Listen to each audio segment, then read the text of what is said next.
Hello everyone, take my salam, assalamu alaikum wa rahmatullah. This class is being presented by Muhammad Tawhidul Islam. Today I want to share with you another important part of making sentence. This time I want to present how to make an exclamatory sentence. Let's take the lesson. প্রিয় শিক্ষার্থী, আমি আজকে তোমাদের সাথে exclamatory সেন্টেন্সের আরেকটি part নিয়ে উপস্থিত হয়েছি। আজকে প্রথমে কয়েকটি কনসেপ্ট তোমাদের সাথে ক্লিয়ার করে দিচ্ছি। একটি এক্সক্লেমেটরি সেন্টেন্স বলতে আসলে কী বোঝায়? An exclamatory sentence expresses strong sudden emotion. উপস্থিত জোরালো ভাব বা আবেগ প্রকাশ করে থাকে। এই স্ট্রং ইমোশনকে আমরা যদি ভাগ করি তাহলে এভাবে পাই, দেখো, A strong emotion refers fear, anger, anxiety, admiration, excitement, delightment. অর্থাৎ ফেয়ার মানে ভয়, অ্যাঙ্গার রাগ, অ্যাংজাইটি উৎকণ্ঠা। এই তিনটি শব্দকে আমরা সর বলতে পারি বা সরফুল বলতে পারি। অ্যাডমাইরেশন প্রশংসা, এক্সাইটমেন্ট উত্তেজনা, ডিলাইটমেন্ট আনন্দ। এই তিনটি শব্দকে আমরা জয়েস বলতে পারি। অর্থাৎ এক্সক্লেমেটরি সেন্টেন্স দুইভাবে বিভক্ত। আমরা যখন ন্যারেশন বা স্পিচ করব তখন এটি নেগেটিভ হলে ইট is express with sorrow R it is সরোফুল that, এবং আমরা যখন পজিটিভ হবে তখন আমরা কি বলবো? It is express with joys আর ইট ইজ জয়ফুল দ্যাট। এছাড়াও এক্সক্লেমেটরি সেন্টেন্স দুই ধরনের। দেখো, গত ক্লাসে আমি আলোচনা করেছি exclamation in function and exclamation form. Function মানে কি?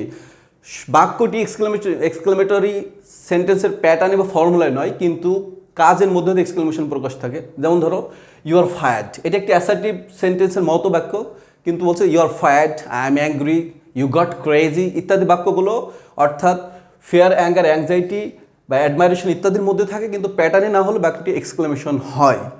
আর ফর্ম বলতে কি আসলে এক্সক্লেমেটরি সেন্টেন্সে কিছু প্যাটার্ন রয়েছে, 5 থেকে 6টি প্যাটার্ন রয়েছে। এই প্যাটার্নের কথা বলা আছে, যেমন how brave you are, what an enjoyable moment this is. দেখো, আজকে আমি তোমাদের মূল আলোচনায় নিয়ে যাচ্ছি। আর এক্সক্লেমেটরি সেন্টেন্স বিগিনস উইথ, অর্থাৎ আজকের আলোচ্য বিষয় এক্সক্লেমেশন ইন ফর্ম বা স্ট্রাকচার। বিগিনস উইথ অর্থাৎ এক্সক্লেমেশন ফর্ম এ ধরনের বাক্য শুরু হয় বিগিনস উইথ হোয়াট আর হাউ, হোয়াট বা হাউ দিয়ে শুরু হয়। Contains in the middle of the sentence so or such, অর্থাৎ সো বা সাস বাক্যের মাঝে থাকে, এবং এন্ডস উইথ এক্সক্লেমেশন পয়েন্ট বা এক্সক্লেমেশন মার্ক দিয়ে শেষ হয়। অর্থাৎ আজকের এক্সক্লেমেশন সেন্টেন্সের মূল আলোচ্য বিষয় হচ্ছে এই চারটি: হোয়াট, হাউ, সো, সাস। এই চারটি নিয়েই আমাদের মূল এক্সক্লেমেশন ফর্ম তৈরি। আজকে যে অ্যাডজেক্টিভ বা অ্যাডভার্বগুলো নিয়ে আলোচনা করবো তা হচ্ছে list of adjective adverb: beautiful, fantastic, interesting, exciting, well, fast, swift. দেখো, আজকে আমরা তাহলে মূল বাক্য বানানো শিখি। চলো আমরা মূল বাক্য কীভাবে তৈরি করতে হয়। এক্সক্লেমেটরি সেন্টেন্স দেখো, প্রথম স্ট্রাকচার, এখানে মোট 6টি স্ট্রাকচার নেওয়া হয়েছে। What, your, what, and. এরপরে দেখো how plus adjective adverb, how plus subject. এরপরে দেখো so plus adjective or adverb, such a or and, such plus adjective uncountable. আমরা বাক্য বানানো শুরু করি। প্রথমে তোমাদের একটি ধারণা দিয়ে দিই। দেখো, হোয়াট, এ অর অ্যান, এরপর অ্যাডজেক্টিভ, অর্থাৎ এই অ্যাডজেক্টিভের শুরু যদি কনসোনেন্ট হয় তাহলে হোয়াট এ হবে, আর যদি ভাওয়েল শুরু হয় তাহলে অ্যান হবে। উদাহরণস্বরূপ দেখো, এখানে একটি বিউটিফুল রয়েছে, তাহলে বিউটিফুল বি দিয়ে শুরু হোয়াট এ হবে। আর আমি যদি এখানে ইন্টারেস্টিং নিই অ্যাডজেক্টিভটি, তাহলে হোয়াট অ্যান হবে। তাহলে আমরা বিউটিফুল এবং ইন্টারেস্টিং দিয়ে দুটো বাক্য এখানে তৈরি করি। অর্থাৎ মূল স্ট্রাকচারটি what, your, an plus adjective plus singular countable noun. এখানে একটি কনসেপ্ট ক্লিয়ার করে নেওয়া ভালো। হোয়াট, ইউর, অ্যান দিলে অবশ্যই পরে নাউনটি সিঙ্গুলার কাউন্টেবল হতে হবে, কারণ হোয়াট এবং অ্যান, এই এ ওর অ্যান হচ্ছে সিঙ্গুলারকে নির্দেশ করে। এরপর subject plus verb plus exclamation point. অনেক সময় আমরা এটুকু না দিলেও হয় স্পোকেন ইংলিশে করার ক্ষেত্রে। যেমন আমরা এখানে একটি বাক্য তৈরি করি। আমরা যদি কনসোনেন্ট হোয়াট এ, অ্যাডজেক্টিভ কী নেব? আমরা এখান থেকে বিউটিফুল অ্যাডজেক্টিভটি নিচ্ছি। তাহলে হোয়াট আ বিউটিফুল, অ্যাডজেক্টিভ কি? Beautiful, singular countable noun. What a beautiful bird. Bird subject কি? মনে করো দ্যাট ইজ, দ্যাট ভার্ব কি? Is, note of exclamation. তাহলে আমরা বাক্যটি কী তৈরি করলাম? দেখো, what a beautiful bird that is. সেক্ষেত্রে ছেলেমেয়ের ক্ষেত্রে বলতে পারো what a beautiful girl she is, what a beautiful boy he is. এভাবে বাক্যগুলো তৈরি করতে পারো। এখন আমরা অ্যান নিলে কী হবে? অ্যাডজেক্টিভটি অবশ্যই ভাওয়াল দিয়ে শুরু হতে হবে। অর্থাৎ দেখো, আমরা এখন অ্যাডজেক্টিভটি ইন্টারেস্টিং দিয়ে নিচ্ছি। তাহলে হোয়াট অ্যান্ড ইন্টারেস্টিং, অবশ্যই অ্যাডজেক্টিভটি অবশ্যই আমার ভাওয়াল দিয়ে শুরু হতে হবে। What and interesting, singular noun কি দাও, মনে করো একটু একটা মুভি দেখেছো, মুভিটি তোমার খুব ভালো লেগেছে, বা একটা বই পড়েছো খুব ভালো লেগেছে। What and interesting movie, movie singular counter noun movie, সাবজেক্টকে দাও দিস, ভার্ব দাও ইজ, নট অফ এক্সক্লেমেশন।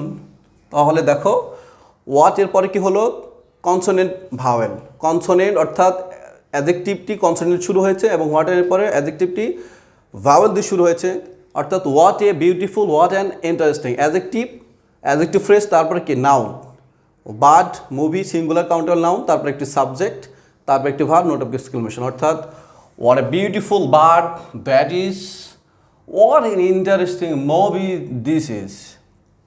এবার চলো আমরা দ্বিতীয় বাক্য শুরু করি। তাহলে আমরা হোয়াট এ ওর অ্যান দিয়ে বাক্য বানানো শিখলাম, এখন হাউ দিয়ে শিখব। খেয়াল করো হাউ এর পরে এখানে আরেকটি স্ট্রাকচার আমি তোমাদের বলে দিই, অনেক সময় এই হোয়াট এ ওর অ্যান না দিয়েও বাক্যটি নাউনটি যদি সিঙ্গুলার কাউন্টেবলের জায়গায় সিঙ্গুলার আনকাউন্টেবল নাউন হয়, তখন বাক্যটি তখন নাউনটি হতে হবে আনকাউন্টেবল। যেমন উদাহরণ হিসেবে এখানে আমি একটু বলে দিই, what beautiful, beautiful, what beautiful weather today is. অর্থাৎ খেয়াল করো এখানে ওয়েদার একটি আনকাউন্টেবল নাউন, যার কারণে এখানে হোয়াট এ অর অ্যান হয়নি। হোয়াট তারপরে সরাসরি adjective what beautiful weather today is. অর্থাৎ যদি আমার সিঙ্গুলার কাউন্টেবল নাউন হয় তাহলে এ বা অ্যান আনবো, আর আনকাউন্টেবল অবশ্যই এ বা অ্যান আনবো, বাকিটা একই রকম। এরপরে খেয়াল করো how plus adjective or adverb plus subject plus verb plus note of exclamation. অর্থাৎ হাউ এর পরে এখানে কোনো এ বা অ্যান নেই, সরাসরি অ্যাডজেক্টিভ অথবা অ্যাডভার্ব, তারপরে subject plus verb plus exclamation point. Spoken ইংলিশের ক্ষেত্রে সাবজেক্ট এটুকু না দিলেই হয়, এই পর্যন্ত হলেও হয়।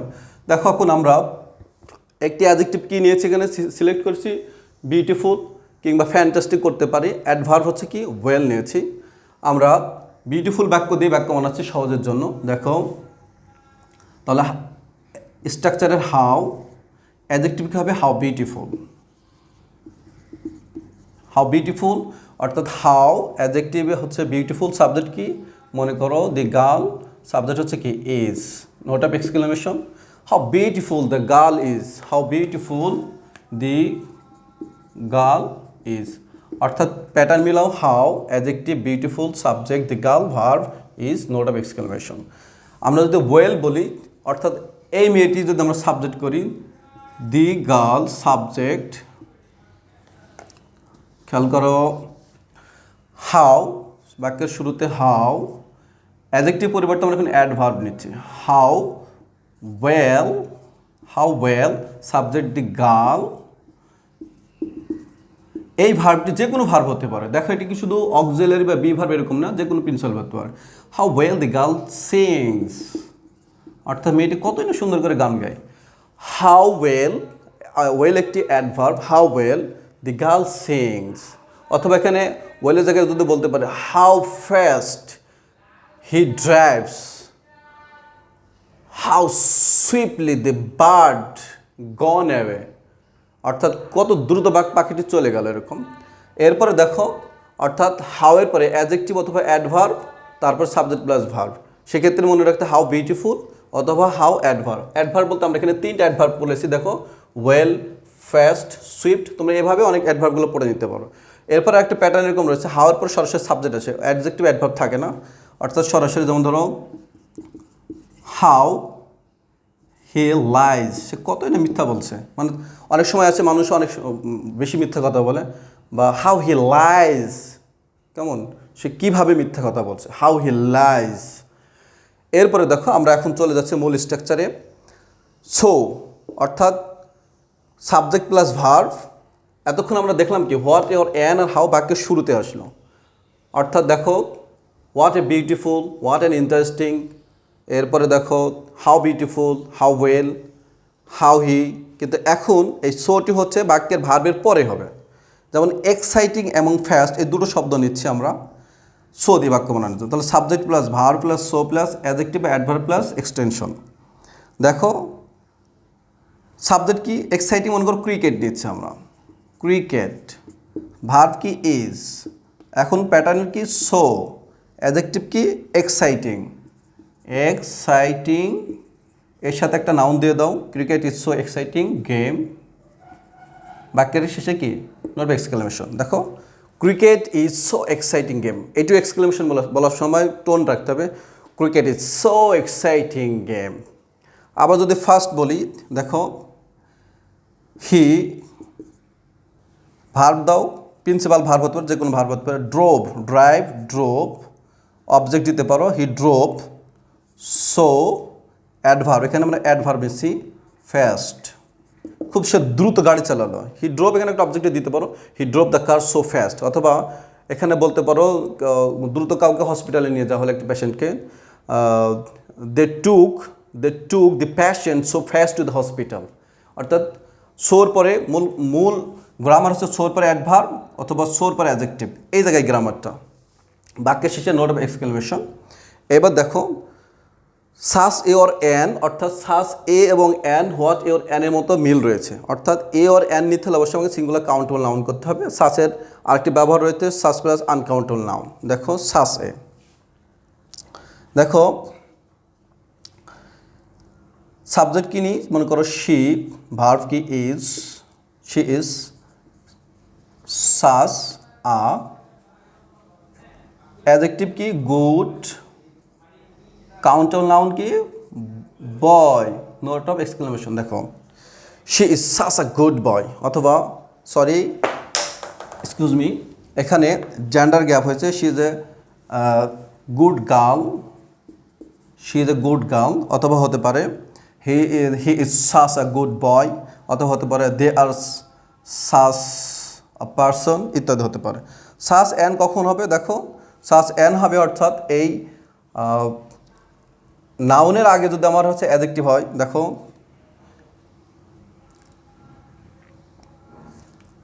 She is such an honest girl, অর্থাৎ সে খুবই একজন সৎ মেয়ে, she is such a good girl, she is such a honest girl. এরপরে দেখো সাসের পরে কোনো এ অর অ্যান থাকবে না, subject verb plus such plus adjective plus uncount noun. তাহলে দেখো সেক্ষেত্রে সাস করতে হলে সাসের পরে অ্যাডজেক্টিভ না থাকলে আনকাউন্ট আর প্লুরাল নাউন করতে হবে। দেখো দে, ভার্ব কি আর, এস ইউ সে, সাস, আনকাউন্টেবল একটা অ্যাডজেক্টিভ নাও, কাইন্ড প্লুরাল করো, আনকাউন্টেবল প্লুরাল পিপল, অথবা দেখো they are such kind people, অথবা বলতে পারি he is such honest, he is such honest guy, GUI। অর্থাৎ প্রিয় শিক্ষার্থী, আমি তোমাদের আজকে যেটি দেখানোর চেষ্টা করছি, একটি এক্সক্লেমেটরি সেন্টেন্সের এক্সক্লেমেশন ফর্ম 6 ভাবে হতে পারে, অর্থাৎ what a or what an এনে হতে পারে, হাউ হতে পারে, হাউয়ের সাথে অ্যাডজেক্টিভ অ্যাডভার্ব হতে পারে, হাউয়ের সাথে সাবজেক্ট এনে হতে পারে, সো দিয়ে হতে পারে, সো সাস এ অর অ্যান দিয়ে হতে পারে, শুধু সাস দিয়ে হতে পারে। অর্থাৎ তোমরা যদি প্র্যাকটিস করো, আমি তোমাদের সাম আপ করে দিচ্ছি, এক্সক্লেমেটরি সেন্টেন্স বলতে কী বোঝায়, স্ট্রং সাডেন ইমোশন, অর্থাৎ সেটা আনন্দজনক হতে পারে কিংবা দুঃখজনক হতে পারে। এই সেন্টেন্সটি শুরু হবে হোয়াট এবং হাউ দিয়ে শুরু হবে, সো বা সাস দিয়ে শুরু হবে, বাকি শেষে অবশ্যই এক্সক্লেমেশন পয়েন্ট থাকতে হবে। হোয়াট আর হোয়াট অ্যান দিতে হলে অবশ্যই আপনার অ্যাডজেক্টিভটি কনসোনেন্ট এ দিয়ে শুরু হলে কনসোনেন্ট হতে হবে, অ্যান দিয়ে শুরু হলে অবশ্যই অ্যাডজেক্টিভটি ভাওয়েল দিয়ে শুরু হতে হবে, এবং হোয়াট এর অ্যান করতে হলে অবশ্যই এখানে নাউনটি কাউন্টেবল হতে হবে, কাউন্টেবল নাউন। বার্ড একটু কাউন্ট করা যায়, মুভি কাউন্ট করা যায়। হাউ প্লাস অ্যাডজেক্টিভ, এখানে একটা কথা বলে নিই, হোয়াট এ বা অ্যান পরে নাউন যদি আনকাউন্টেবল হয় তাহলে এ বা অ্যান হয় না। যেমন what a, what a beautiful weather, দেখো এখানে কোনো এ বা অ্যান নেই, এখানে কোনো এ বা অ্যান নেই, ওয়েদার একটা আনকাউন্টেবল নাউন, আনকাউন্টেবল নাউন। এরপর এখানে দেখো হাউ প্লাস অ্যাডজেক্টিভ অ্যাডভার্ব, অর্থাৎ হাউয়ের পরে তুমি অ্যাডজেক্টিভও দিতে পারো, অ্যাডভার্বও দিতে পারো। বাকি অংশ দেখো, বিউটিফুল একটা অ্যাডজেক্টিভ, ওয়েল একটা অ্যাডভার্ব, তাহলে হচ্ছে হাউ বিউটিফুল। সাবজেক্ট কি, the girl is. How well, adverb কি, দেখো হাউ ওয়েল শি সিংস, অথবা দ্য গার্ল সিংস, অথবা আই সিং, ইত্যাদি হতে পারে। হাউয়ের পরে সাবজেক্ট হতে পারে, দেখো how he lies, how he walks, how he dance, ইত্যাদিগুলো হতে পারে। এরপরে সো হতে পারে, অর্থাৎ সো শুধু হচ্ছে যদি স্পোকেন করেন so exciting, so fantastic, so fabulous, so marvellous ইত্যাদি বলতে পারেন। কিন্তু যখন আপনি সাবজেক্ট করবেন, মূল স্ট্রাকচার তৈরি করবেন, সাবজেক্ট প্লাস ভার্ব করবেন। দেখেন সাবজেক্ট একটি কি নিয়েছে ক্রিকেট, ভার্ব কি ইজ, সো অ্যাডজেক্টিভ কি এক্সাইটিং, এরপরে হচ্ছে এক্সাইটিং পরে এটা adjective phrase exciting game. Cricket is so exciting বললেও বাক্যটি শেষ করলেও রাইট হবে, cricket is so exciting game বা ক্রিকেট ইজ সো এক্সাইটিং। এরপরে হি খেয়াল করেন, তাহলে সাবজেক্ট হি, ভার্ব কি principal verb drove, drove, so adverb কি first, he drove the car, এখানে আপনি একটা অবজেক্ট নিয়ে আসতে পারেন, হি drove the car so fast ইত্যাদি বলতে পারেন। এরপরে such a or an, such a or an নিয়ে আসতে হলে অবশ্যই সিঙ্গুলার কাউন্টাল করতে হবে। দেখো সাবজেক্ট হি, শি, ভার্ব হচ্ছে is, such a, such a or অ্যানের মধ্যে a, adjective good, girl exclamation point. এরপর দেখো সাস শিপ, অর্থাৎ such an verb, she is such an honest girl, অর্থাৎ এ ওর অ্যান করতে হলে অবশ্যই নাউনটি এখানে কাউন্টেবল হবে। এরপর দেখো সাস, অর্থাৎ সাসের পরে কোনো আর্টিকেল নেই, এখানে যেমন এ ওর অ্যান আছে এখানে ঠিক নেই, অর্থাৎ সরাসরি আনকাউন্টেবল প্লুরাল নাউন হবে। দেখো they are such kind people, subject they, verb are such kind people, he is such honest man. Dear my learners, if you want to enhance your vocabulary side, you have to practice a lot. If you want to make yourself expert in making sentence, especially exclamatory sentence, you must follow this. I hope you will practice more. Stay tuned with us. I will see you next. Allah Hafiz.